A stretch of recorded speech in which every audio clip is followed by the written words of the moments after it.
আগামী 1 শতাব্দী পর্যন্ত বিএনপিকে খেসারত দিতে হবে। তারা যে ভুল করেছেন, যে ব্লান্ডার করেছেন, তারা এখন ক্ষমতায় আছেন, বুঝতে পারছেন না যে কত বড় ক্ষতি তারা নিজের এবং দেশের এবং দলের জন্য করেছেন। আমি আশা করি এখনো বিএনপির শীর্ষস্থানীয় নেতারা এখানে আছেন, একজন আছেন, যে তারা শীঘ্রই এই আত্ম উপলব্ধিতে আসবেন যে তারা একটা ব্লান্ডার করেছেন এবং সেই ব্লান্ডারের জায়গা থেকে তারা দলকে ফিরিয়ে আনবেন। দেখুন,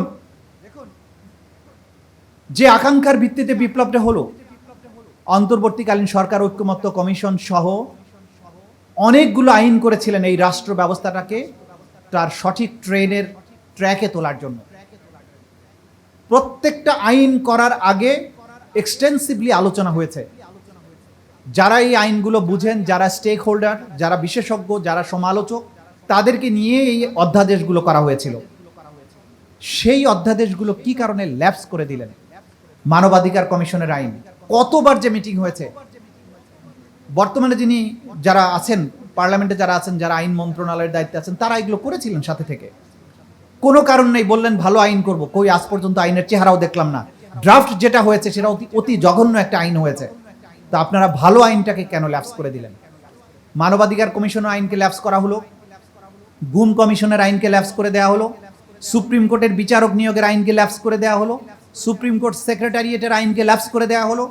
অর্থ ব্যবস্থা, ব্যাংক, টাকা পয়সা লুটপাট করে যে বিশ্বে বিভিন্ন দেশে পাচার করা হয়েছিল, সেগুলো রোধ করার জন্য, অর্থ ব্যবস্থাকে সঠিক লাইনে আনার জন্য এনবিআর সংক্রান্ত, বাংলাদেশ ব্যাংক সংক্রান্ত, ব্যাংক কোম্পানি সংক্রান্ত যে অর্ডিন্যান্সগুলো করা হয়েছিল, সেগুলোকে কেন ল্যাপস করে দিলেন? এর সাথে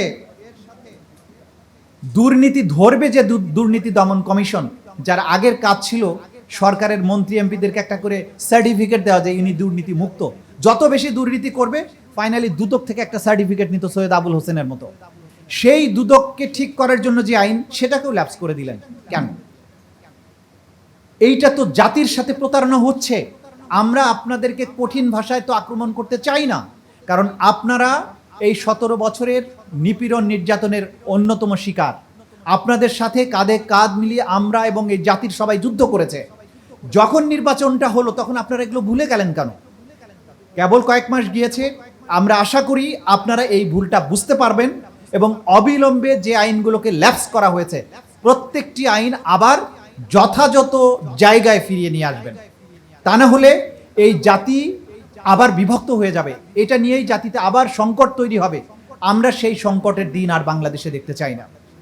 আমরা চেয়েছিলাম যে বাংলাদেশে এমন একটা পরিবেশ আসুক যে আওয়ামী লীগের মতো ফ্যাসিস্ট শক্তি, মানবতা বিরোধী অপরাধী শক্তি সরকারি দলে তো নয়, বিরোধী দলেও যাতে না আসতে পারে, সেটা আমরা রাজনৈতিক সংগ্রাম করে পারি নাই। আমাদের জাবির ইব্রাহিমের মতো শিশুদের আত্মদানের বিনিময়ে কিন্তু বাংলাদেশে আজকে সেই পরিবেশ তৈরি হয়েছে। আজকে সরকারি দলে আওয়ামী লীগ নেই, বিরোধী দলেও আওয়ামী লীগ নেই। এটাই হচ্ছে আমাদের জুলাইয়ের অর্জন। খুব লম্বা কথা বলবো না, এখানে রাজনীতিবিদরা যেহেতু কথা বলবেন, আমি তো রাজনীতিবিদ থেকে এখন বর্তমানে অবসরপ্রাপ্ত, সে কারণে রাজনীতি নিয়ে বেশি কথা বলতে চাই না। জুলাইয়ের চেতনাকে ধারণ করার জন্য অনেক কাজ বাকি আছে। আমাদের সাহিত্যে, আমাদের পাঠ্যপুস্তকে জুলাইয়ের ইতিহাস সংযোজন সাংঘাতিক গুরুত্বপূর্ণ। যে মহা অর্জন এই জাতি করেছে, সেইটাকে যদি আমার প্রজন্মের পর প্রজন্ম এটাকে আমি আমার প্রজন্মকে জানাতে না পারি, তাহলে কিন্তু এই আগামীতে আবারও আওয়ামী লীগের মতো কোনো ফ্যাসিস্ট শক্তির জন্ম হতে পারে। ইতিহাসে, পাঠ্যপুস্তকে আমাদের জুলাই জাদুঘর অবিলম্বে খুলে দিতে হবে, যাতে এই জাদুঘরে ঢুকলে একটা মানুষ যখন ঢুকবে, যখন বেরিয়ে আসবে, এক বুক বেদনা নিয়ে আসবে এবং আওয়ামী লীগের জন্য 1 শতাব্দী পরিমাণ ঘৃণা নিয়ে বেরিয়ে আসবে। সুতরাং এই জাদুঘর নিয়ে যদি কারো ক্ষতি হয়, সেটা আওয়ামী লীগ এবং ফ্যাসিস্টদের ক্ষতি হবে, বাংলাদেশের মানুষের কোনো ক্ষতি হবে না। সেই জাদুঘর ওপেন না করে কেন ফেলে রাখা হচ্ছে, এটা আমার প্রশ্ন। আমি আশা করি যে আমাদের সরকারি দলের যিনি নেতা আছেন তিনি এই বিষয়টা নিয়ে কথা বলবেন। 1971 সালে স্বাধীনতা যুদ্ধের পরে যুদ্ধকে অমর করে রাখার জন্য অনেক সিনেমা তৈরি হয়েছিল। আবার তোরা মানুষ, ওরা 11 জন, এই সিনেমাগুলো দেখে মুক্তিযুদ্ধের ইতিহাস প্রজন্মের পর প্রজন্ম মানুষ এটা জেনেছে। জুলাইয়ে আমাদের এত মহাকাব্যিক ত্যাগ আছে, এত ঘটনা আছে, যে এর প্রত্যেকটি ঘটনা নিয়ে সিনেমা বানালে বাংলাদেশে অন্তত 1000 পূর্ণ দৈর্ঘ্য চলচ্চিত্র বানানো সম্ভব। এটা অন্তর্বর্তীকালীন সরকারের সময় হওয়া উচিত ছিল। কিছু শর্ট ফিল্ম হয়েছে, ডকুমেন্টারি হয়েছে, পূর্ণ দৈর্ঘ্য চলচ্চিত্র হয়নি। সেটা এই সরকারের দায়িত্ব। আমি মনে করি অবিলম্বে আমাদের এই বীরত্ব গাথা, দেশ এবং জাতির প্রতি যে ভালোবাসা, প্রেম, ত্যাগ, সেগুলো নিয়ে অনেক পূর্ণ দৈর্ঘ্য চলচ্চিত্র, ডকুমেন্টেশন, বই, উপন্যাস, কবিতা, এগুলো রাষ্ট্রীয় পৃষ্ঠপোষকতায় সেগুলো হওয়া উচিত, যাতে পরের প্রজন্মের জন্য আমরা রেখে যেতে পারি যে তাদের পূর্বপুরুষেরা দেশ এবং জাতির জন্য কি বীরত্ব দেখিয়েছিল, যাতে করে ভবিষ্যতে কখনো যদি প্রয়োজন হয় আবারও এই জাতির সন্তানেরা জেগে উঠতে পারে। জুলাই এক মহা বিপ্লবের নাম ছিল। জুলাই এই জাতির সব কিছুকে খোল নলচে সহ পাল্টে দিতে চেয়েছিল। আমরা সেই খোল নলচে পাল্টাতে পারিনি। আমাদের দায়িত্ব রয়ে গেছে, আমাদের সেই দায়িত্ব পালন করতে হবে। কিন্তু অন্তত যে আত্মবিশ্বাস আমাদেরকে ফিরিয়ে দিয়েছে, সেই আত্মবিশ্বাস, একটা উদাহরণ দিয়ে শেষ করছি। ফেলানীদের লাশ ঝুলে থাকতো, লাশ আনতে আমরা সাহস পেতাম না। আর এখন পুশিনের চেষ্টা করলে আমাদের বিজিবির পাশাপাশি কৃষকেরাও কাস্তে নিয়ে সীমান্তে রুখে দাঁড়ায়। এইটা হচ্ছে জুলাই পূর্ব বাংলাদেশ এবং পরবর্তী বাংলাদেশের পার্থক্য। আমরা সেই বীরত্ব নিয়ে, আত্মমর্যাদা নিয়ে দুনিয়ার সামনে দাঁড়াবো, সেটাই জুলাইয়ের চেতনা। সবাইকে ধন্যবাদ। আসসালামু আলাইকুম। এটা আনতে যাচ্ছি, সত্যিকার কথাটা বলেন নেই, কিন্তু বুকের মধ্যে সেই আকাঙ্ক্ষা নিয়ে তারা লড়াইয়ে সামিল হয়েছিলেন। অনেক শহীদের হাতে, তালুতে, শরীরে নিজের নাম লেখা পাওয়া গিয়েছে, যে তারা জানতেন যে আমি শহীদ হতে পারি, আমাকে যাতে আইডেন্টিফাই করা যায় সেই জন্য নিজের শরীরে নিজের নামটা লিখে গিয়েছিলেন, আইডি কার্ডটা পকেটে নিয়ে গিয়েছিলেন। এই প্রত্যেকটি ইতিহাস মনে করিয়ে দেয় যে তারা জীবন বাজি রেখে শহীদ হবার জন্য মাঠে গিয়েছিলেন। তারা জানতেন তাদের পিছু হটার কোনো রাস্তা নেই, সেজন্যই জুলাইয়ের অভূতপূর্ব বিজয় ৩৬শে জুলাই আমরা অর্জন করেছিলাম।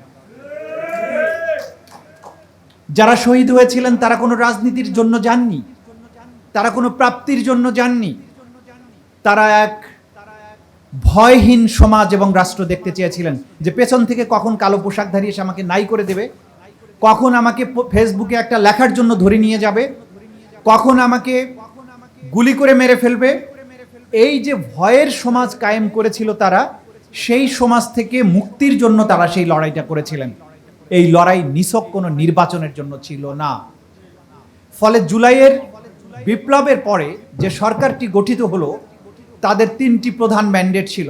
একটা হচ্ছে জুলাইয়ের অভ্যুত্থান চলাকালে যে সংগঠিত গণহত্যা এবং মানবতা বিরোধী অপরাধ, তার বিচার, এবং তার আগের ১৭ বছরের মানবতা বিরোধী অপরাধের বিচার।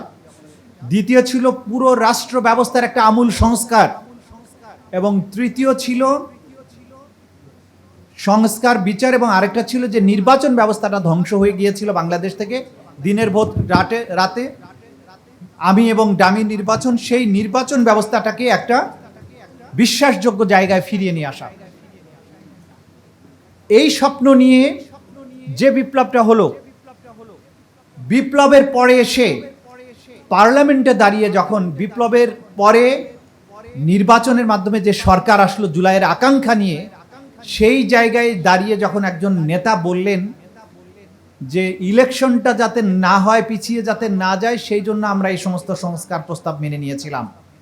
আমি মনে করি আগামী ১ শতাব্দী পর্যন্ত এই রাজনৈতিক প্রতারণার দায় বিএনপিকে বহন করতে হবে, খেসারত দিতে হবে। তারা যে ভুল করেছেন, যে ব্লান্ডার করেছেন, তারা এখন ক্ষমতায় আছেন, বুঝতে পারছেন না যে কত বড় ক্ষতি তারা নিজের এবং দেশের এবং দলের জন্য করেছেন।